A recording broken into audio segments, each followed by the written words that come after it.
Hello everyone, this is doctor Chhavikar. आज मेरी video lecture है आपकी mock question for arbitration, conciliation and alternate dispute resolution.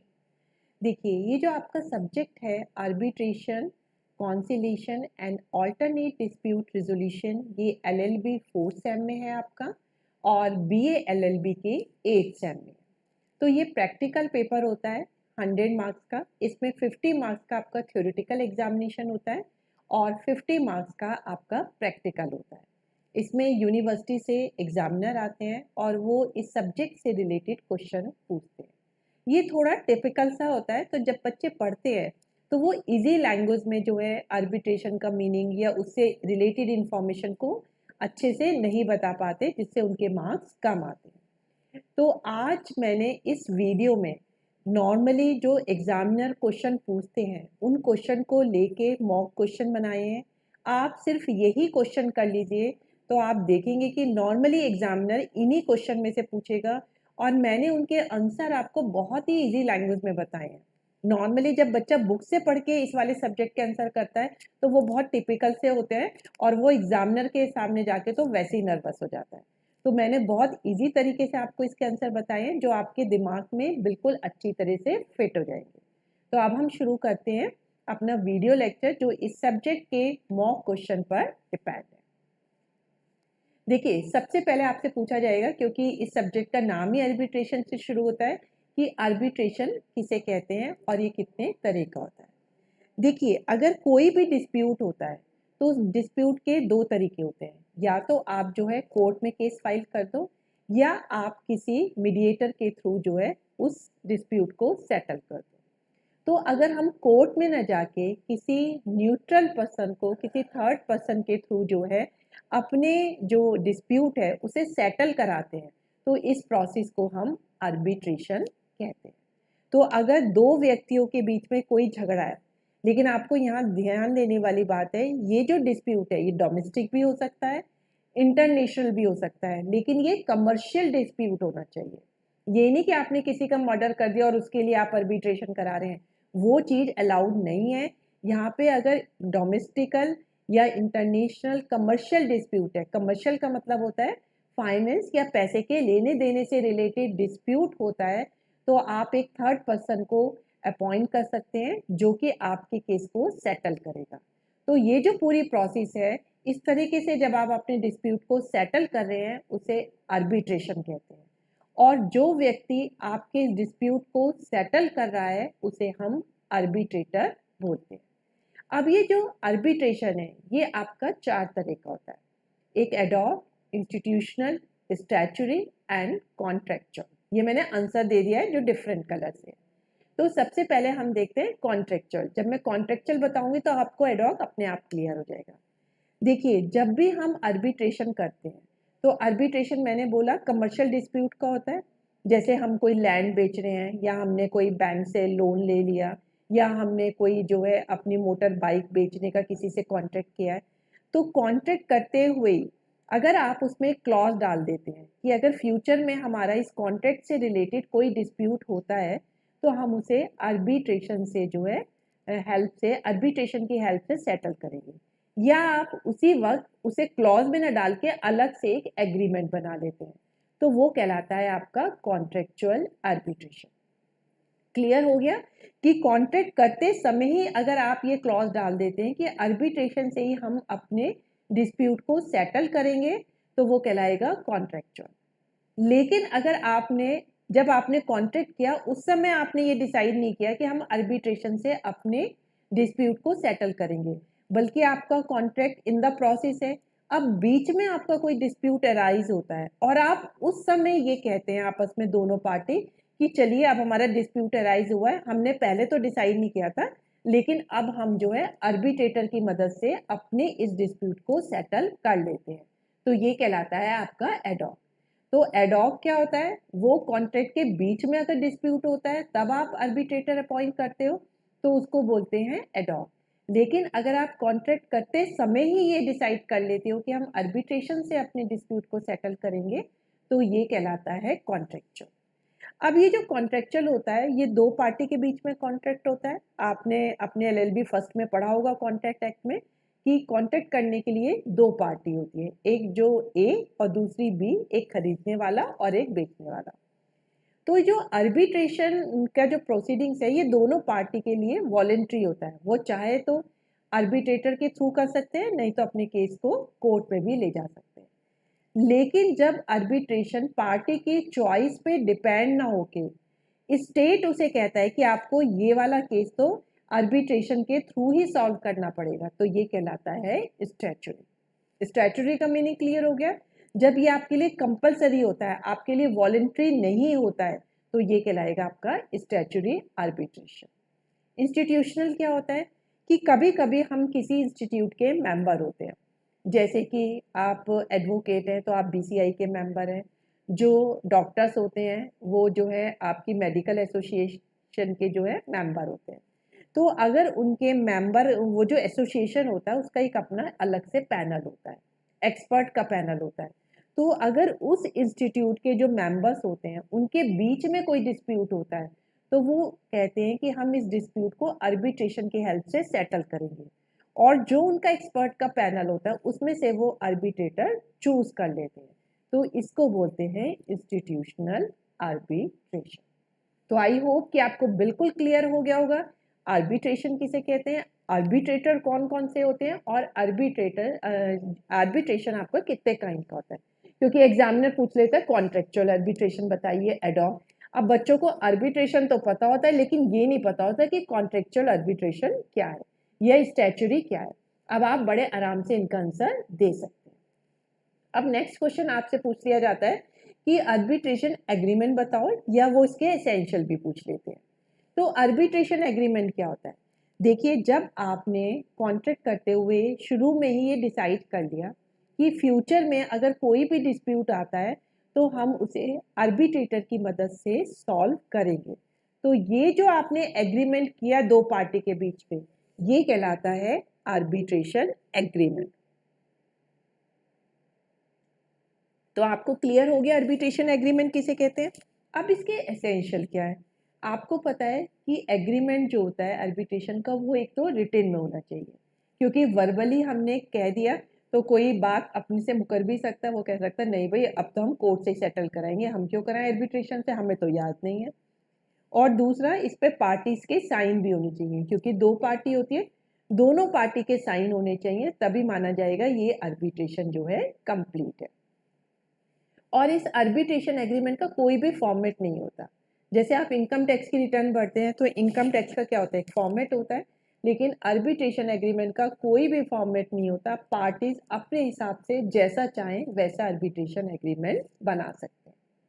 अब next question आता है अवार्ड किसे कहते हैं और ये कितने टाइप का होता है। देखिए, जब आप कोर्ट में केस करते हैं तो कोर्ट जब केस पूरा हो जाता है तो अपना जजमेंट देता है, डिक्री देता है, डिसीजन देता है। उसी तरह से जब आर्बिट्रेशन में आर्बिट्रेटर जो होता है वो अपना डिसीजन देता है, तो उसके डिसीजन को यहाँ पे हम जजमेंट या डिक्री ना बोल के अवार्ड बोलते हैं। तो आर्बिट्रेशन प्रोसेस में आर्बिट्रेटर का जो जजमेंट होता है उसे हम अवार्ड बोलते हैं। अब ये अवार्ड भी दो तरह का होता है, ये डिफरेंट कलर में है, तो ये काइंड ऑफ अवार्ड का आंसर है। एक फॉरेन अवार्ड होता है, एक आपका डोमेस्टिक अवार्ड होता है। सबसे पहले आप समझिए फॉरेन अवार्ड क्या होता है। देखिए, अगर आपकी दो पार्टी है, उनमें से एक पार्टी आपकी फॉरेन नेशनल है, ठीक है, क्या है वो, फॉरेन नेशनल है। दूसरा क्या है, आपका जो सब्जेक्ट मैटर है डिस्प्यूट का वो फॉरेन में सिचुएटेड है। आपका किसी लैंड के ऊपर झगड़ा हो गया और वो लैंड क्या है आपकी अमेरिका में है, तो उस केस में, या फिर जो अवार्ड दे रहा है आर्बिट्रेटर वो आप इंडिया में बैठे हैं, वो इंडिया में ना दे के कनाडा में दे रहा है, अमेरिका में दे रहा है, तो इनमें से कोई भी एक अगर सिचुएशन है, तीनों सिचुएशन का एक साथ होना जरूरी नहीं है, अगर इन तीनों में से कोई भी एक सिचुएशन होती है तो वो वाला अवार्ड आपका फॉरेन अवार्ड कहलाएगा।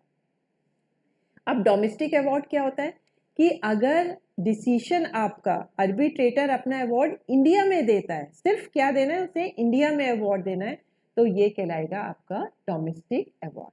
अब आप आराम से बता सकते हैं क्या है फॉरेन अवार्ड और क्या है आपका डोमेस्टिक अवार्ड।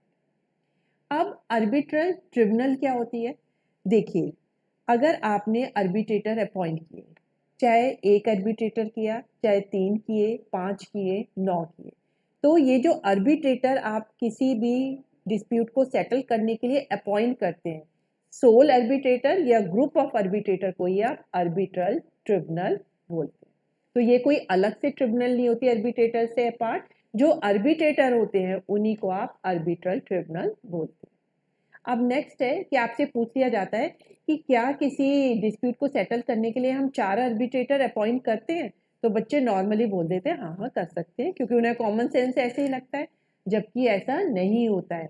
आर्बिट्रेटर हमेशा जो है ऑड नंबर में होते हैं, 1 होगा, 3 होगा, आपका 5 होगा, 9 होगा, 11 होगा। ये इसलिए किया जाता है कि अगर बाई चांस आर्बिट्रेटर में किसी ओपिनियन के बारे में टाई हो जाए तो मेजॉरिटी का डिसीजन प्रीवेल हो। तो अगर एग्जामिनर आपसे पूछता है कि 4 हो सकते हैं, तो आप फौरन कहेंगे नहीं, आर्बिट्रेटर हमेशा ऑड नंबर में होते हैं, इसलिए 4 हो ही नहीं सकते। क्लियर? अब है आर्बिट्रेटर अवार्ड को कोर्ट जो है कैसे सेट असाइड कर सकती है। देखिए, सेट असाइड का क्या मतलब होता है कि वो उसे नहीं मानेगी। वो ये सेट असाइड जो है तभी करती है अगर उसे लगता है कि जिन पार्टी ने ये आर्बिट्रेशन एग्रीमेंट किया था वो इनकॉम्पिटेंट है, मतलब वो आर्बिट्रेशन एग्रीमेंट बना ही नहीं सकती थी, तो भी उन्होंने एग्रीमेंट बना लिया। जैसे माइनर के केस में कि वो एग्रीमेंट नहीं कर सकता, तो वो पार्टी ही कैपेसिटी नहीं है। दूसरा है जो आर्बिट्रेशन एग्रीमेंट बनाया है वो ही वैलिड नहीं है। जैसे मैंने बताया था आपको, आर्बिट्रेशन एग्रीमेंट रिटेन में होना चाहिए और दोनों पार्टीज के साइन भी होना चाहिए। तो अगर वो वर्बल है या फिर उन पे पार्टी के साइन नहीं हुए, तो कोर्ट जो है आर्बिट्रल अवार्ड को सेट असाइड कर सकती है। या एक सिचुएशन और भी हो सकती है कि एक पार्टी ने आर्बिट्रेटर अवॉइड कर लिया, लेकिन उसने दूसरी पार्टी को इसका कोई नोटिस ही नहीं दिया, तो उस केस में भी आर्बिट्रल अवार्ड को कोर्ट सेट असाइड कर सकती है। अब नेक्स्ट क्वेश्चन आता है कि इस अवार्ड को हम इम्प्लीमेंट कैसे करें, एनफोर्स कैसे करें। भाई कोर्ट तो अपनी डिक्री को जो है एनफोर्स कर लेता है, तो अवार्ड को भी हम इस तरह से एनफोर्स कर सकते हैं। तो भाई कॉमन सेंस से फिर आर्बिट्रेशन प्रोसेस का फायदा ही क्या है। तो जो अवार्ड होता है उसको भी बिल्कुल कोर्ट की डिक्री की तरह ही एनफोर्स किया जाएगा, क्योंकि तभी अवार्ड देने का फायदा है अगर इसका इम्प्लीमेंटेशन हो जाए, नहीं तो कोई फायदा नहीं होगा। नेक्स्ट है आपका, क्या अवार्ड के अगेंस्ट हम अपील कर सकते हैं सुप्रीम कोर्ट में। देखिए, कोई भी अवार्ड होता है तो आर्बिट्रेशन का, अगर कोई पार्टी उस अवार्ड से सेटिस्फाई नहीं है तो वो इसकी अपील कर सकती है। नेक्स्ट है आपका एडीआर किसे कहते हैं। देखिए, आपका जो सब्जेक्ट नेम है उसमें आर्बिट्रेशन कॉन्सिलेशन के बाद वर्ड आता है ऑल्टरनेट डिस्प्यूट रिजोल्यूशन। तो एडीआर का क्या मतलब हुआ, ऑल्टरनेट डिस्प्यूट रिजोल्यूशन। कि कोर्ट में ना जाके अगर आप किसी और तरीके से अपने डिस्प्यूट को सेटल कर रहे हैं, तो वो जितने भी तरीके होते हैं, जितने भी ऑल्टरनेटिव तरीके हैं, उन सभी तरीकों को हम बोलते हैं ऑल्टरनेट डिस्प्यूट रिजोल्यूशन। और इसका नेचर क्या होता है, ये एक्स्ट्रा जुडिशियल मानी जाती है, क्योंकि कोर्ट में तो जा नहीं रहे, तो ये जुडिशियल नेचर की ना होके एक्स्ट्रा जुडिशियल नेचर की मानी जाती है। अब एडीआर के जो ऑल्टरनेट सिस्टम होते हैं वो कितने टाइप के हो सकते हैं। देखिए, मैंने जो डिफरेंट कलर में दिए हैं ये इसका आंसर है कि किस किस तरीके से हम जो है ऑल्टरनेट तरीके को अपना सकते हैं अपने उसको डिस्प्यूट को सेटल करने के लिए। नेगोशिएशन, कॉन्सिलेशन, या आप इसे मीडिएशन भी कहते हैं, medulla, mini trial, arbitration and लोक अदालत। देखिए, नेगोशिएशन में क्या होता है कि जब आप कोई चीज़ खरीदने जाते हो दुकानदार पे, तो वो कहता है भाई 1000 में ये शर्ट है, तो आप कहते हो भाई नहीं 1000 तो बहुत महंगा है, आप मुझसे इसके 800 रुपये ले लो। दुकानदार कहता है नहीं भाई मेरी तो क्वालिटी बहुत बढ़िया है, चलिए आप ज़्यादा कहते हैं तो बस मुझे 900 दे दीजिए। तो दुकानदार और आप आपस में क्या करें, एक बार्गेनिंग कर रहे हैं, तो जो भी इस बार्गेनिंग में दूसरे को इन्फ्लुएंस कर लेता है वही प्राइस उसमें माना जाता है। तो ये प्रोसेस क्या कहलाती है, नेगोशिएशन। कि पार्टीज ही आपस में एक बार्गेनिंग कर रही हैं और उसके हिसाब से जो है वो अपने डिस्प्यूट को सेटल कर रही है, तो ये कहलाएगा नेगोशिएशन। कॉन्सिलेशन को हम मीडिएशन भी कहते हैं। देखिए, जैसे आपने देखा होगा, अगर क्लास में दो बच्चों के बीच में लड़ाई हो जाती है तो टीचर उसे सॉल्व कर देती है, तो टीचर ने किसका वर्क किया, मीडिएटर का वर्क किया। तो जब दो पक्षों के बीच में कोई थर्ड पर्सन आके उनके डिस्प्यूट को सेटल कराने की कोशिश करता है तो वो मीडिएशन कहलाता है। लेकिन अब टीचर के बीच में जो डिस्प्यूट हुआ, जरूरी नहीं है कि बच्चे टीचर की बात को मान ही ले, क्योंकि ये नॉन बाइंडिंग होता है। तो जब थर्ड पार्टी आपके डिस्प्यूट को सेटल करा रही है लेकिन वो नॉन बाइंडिंग नेचर में होता है तो उसको बोलते हैं कॉन्सिलेशन या फिर मेडिएशन। अब आपको पहले मैं बताऊंगी आर्बिट्रेशन। आर्बिट्रेशन में पहले भी बता चुकी हूँ कि दो पार्टी के बीच में अगर वो आपस में ये डिसाइड कर लेते हैं कि हमारा फ्यूचर में कोई भी डिस्प्यूट होगा तो हम उसे थर्ड पार्टी की मदद से सुलझाएंगे, तो वो थर्ड पार्टी क्या कहलाएगी? आर्बिट्रेटर। और वो जो भी डिसीजन देगी वो दोनों पार्टी पे बाइंडिंग होगा, तो ये कहलाता है आपका आर्बिट्रेशन। अब आपका आता है मेडोला। मेडोला में क्या होता है कि अगर आपका कोई भी आपने मीडिएटर लिया या फिर आपने नेगोशिएशन के थ्रू उसे सेटल करा रहे हैं, लेकिन मीडिएटर या आर्बिट्रेशन के थ्रू वो जो है आपका सेटल नहीं हो रहा है, तो जो मीडिएटर है वो एक और थर्ड न्यूट्रल पर्सन को बुलाता है और उसे नेगोशिएटेड ऑफिसर अपॉइंट कर देता है। तो वो फिर जो निर्णय देता है वो माना जाता है और वो जिस नेगोशिएटेड ऑफिसर को वो सेलेक्ट करता है वो पार्टीज पे बाइंडिंग होता है। तो इस प्रोसेस को हम क्या बोलते हैं? मेडोला। फिर होता है आपका मिनी ट्रायल। मिनी ट्रायल का मतलब है एक छोटा सा ट्रायल। तो इसमें क्या होता है, जो डिस्प्यूट की पार्टीज होती हैं और जो डिस्प्यूट होता है उनकी जो भी डिटेल होती है उसकी हम एक समरी बनाते हैं। उस समरी को हम जो है एक थर्ड पार्टी को देते हैं और थर्ड पार्टी उस समरी को देख के ये पता लगा लेती है कि इस केस की क्या तो स्ट्रेंथ है, क्या वीक पॉइंट है और क्या इसके प्रोस्पेक्ट हो सकते हैं। उस समरी के बेसिस पे फिर वो जो है डिसीजन देती है, तो इसे बोलते हैं मिनी ट्रायल। लास्ट आता है आपका लोक अदालत। लोक अदालत जैसे कि नाम से पता चलती है, लोगों की अदालत। अब सेंट्रल और स्टेट जगह जगह पे जो है एक लोगों की अदालत करती है जो कि सिविल नेचर के डिसीजन को देखती है, तो उसे हम लोक अदालत कहते हैं। अभी मैं इसे आगे और एक्सप्लेन करूंगी। अब नेक्स्ट क्वेश्चन आता है कि एडीआर के फायदे क्या क्या है। देखिए, एडीआर में आपने देखा आपको कोर्ट में जाने की जरूरत नहीं पड़ती है। जब आप कोर्ट में जाते हो तो आप बार बार चक्कर ही लगाते रहते हो कोर्ट के, लॉयर भी आपसे बहुत फीस लेता है।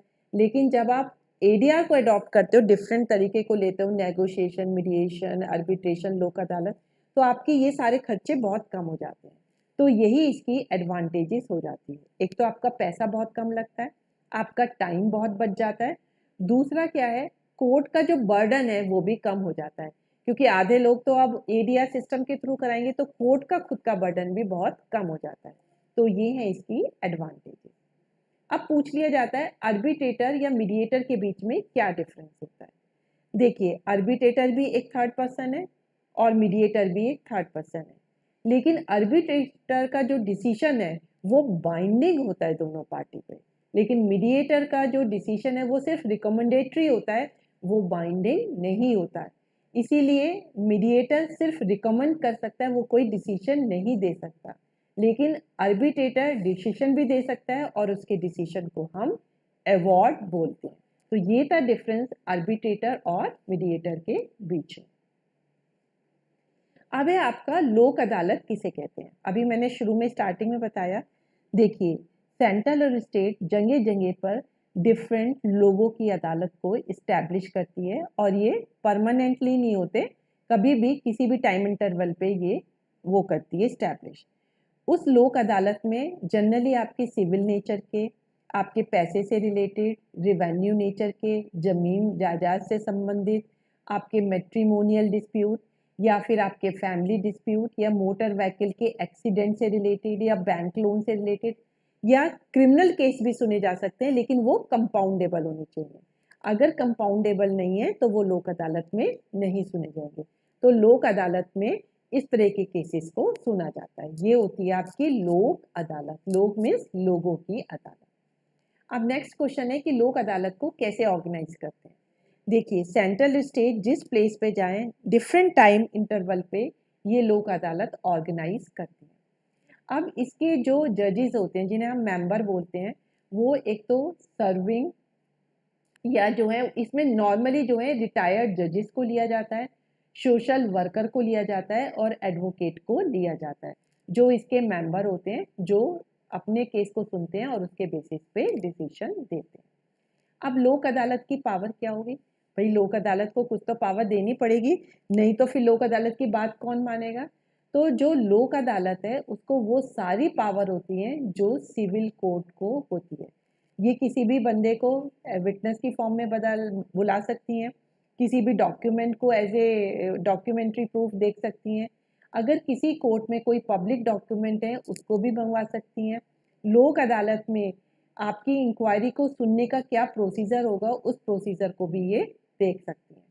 तो जो सिविल कोर्ट की पावर होती है वो सारी की सारी पावर लोक अदालत की होती है और लोक अदालत का जो डिसीजन है वो फाइनल माना जाता है।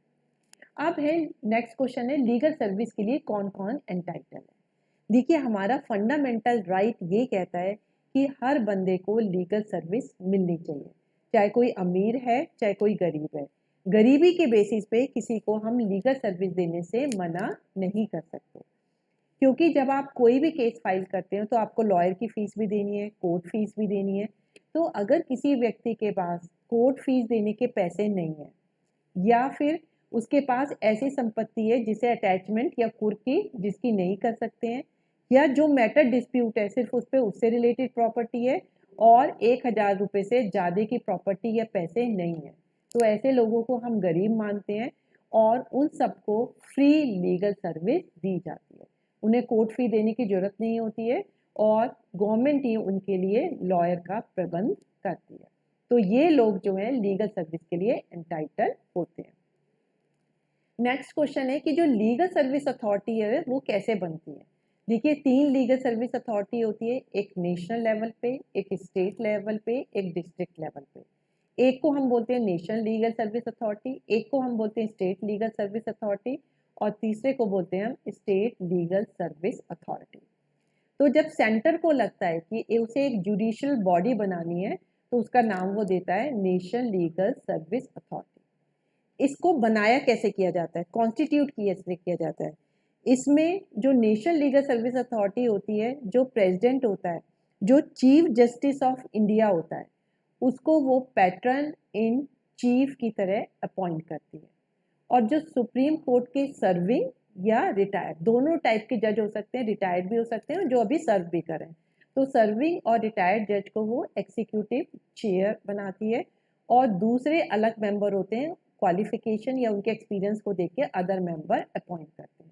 तो इसमें ये 3 लोगों से मतलब 3 टाइप के लोगों से ये जो है ये कॉन्स्टिट्यूट होती है। एक तो chief justice of India, serving और रिटायर्ड जज और दूसरे लोग जिनकी क्वालिफिकेशन या एक्सपीरियंस के बेसिस पे उन्हें अपॉइंट करते हैं। लास्ट क्वेश्चन भी यही पूछता है आपसे कि स्टेट लीगल अथॉरिटी कैसे कॉन्स्टिट्यूट होती है।